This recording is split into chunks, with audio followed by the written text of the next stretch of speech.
दीन कप्तान, दलित, पिछड़ा और मुसलमान। इस तरह से मानव साहब काशीराम जी ने अपने अथक प्रयास से मेहनत करके हम लोगों के लिए एक घर तैयार किया जिसका नाम है बहुजन समाज पार्टी। जिसे हम बहुजन समाज कहते हैं वो किसी एक चीज से मिलकर नहीं बनी है। तमाम दबे कुचले समाज को मिला करके मानव साहब काशीराम जी ने जन जन में पहुंच करके प्रयास करके इस पार्टी को तैयार किया है। इस बात को हमें समझना पड़ेगा। अगर किसी को ये लगता है कि ये पार्टी किसी एक की है तो ये हमारी सबसे बड़ी मूर्खता है, क्योंकि ये घर उन तमाम दबे कुचले लोगों का है जिसमें उनके लिए मान सम्मान सम्मान की जिंदगी देने का अवसर देता है।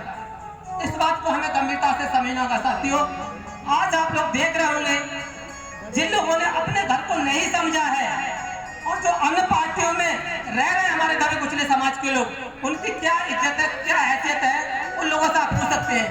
आप वर्तमान की स्थिति देख सकते हैं कि हमारे बहुजन समाज के लोग अन्य पार्टी में जुड़े हुए हैं और उनकी कोई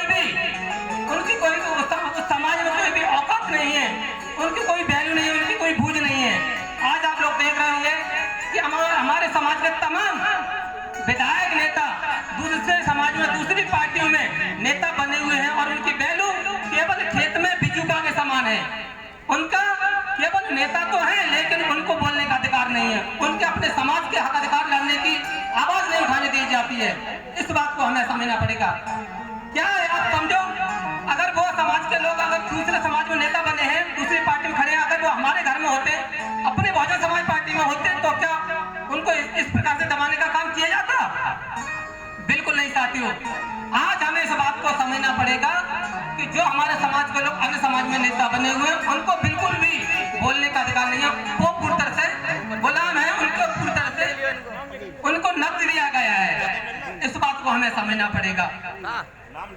तो कहने का तात्पर्य है कि मानव साहब काशीराम जी ने तमाम हमारे साथ हमारे बहुजन समाज के लिए बहुत सारा प्रयत्न किया, आगे बढ़ाने के लिए संघर्ष किया, जिसमें से मानव साहब काशीराम जी ने एक नारा दिया था। जब हमारे उस समय मानव साहब काशीराम जी के समय चल रहा था, वो नारा ये था कि वोट हमारा, राज तुम्हारा, नहीं चलेगा नहीं चलेगा।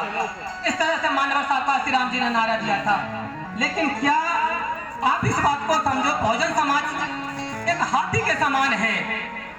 इसका वोट इतना बड़ा है, इतनी तादाद में है कि हाथी के समान विशाल का शरीर वाला है, जिसको हमारा बहुजन समाज नहीं समझ पा रहा है। उसके बाद भी हम लोग कुछ सत्ता तक नहीं पहुंच पाए। इसका क्या मतलब?